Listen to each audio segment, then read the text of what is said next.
Hi everyone! Masakit ba yung ulo at may migraine ka na ngayon? Pwede nyong gayahin yung video na to dahil para sa akin ito yung pinaka-fastest way para mapagaling ang yung sakit sa ulo at saka yung sa migraine nyo. Kagaya ng client ko kahapon, in just 5 minutes, gumaling yung migraine niya guys. Sobrang sakit ng ulo niya nung pumasok, nung lumabas siya. Gumaling siya. Nawala yung sakit sa ulo niya. May ginawa lang ako dyan na pinindot ko at nawala yung sakit sa ulo niya. Yan dyan. Yun yung ginawa ko.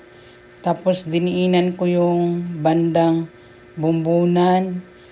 Madiin na tapos nagustuhan naman niya dahil unti-unti daw nawala yung sakit sa ulo niya.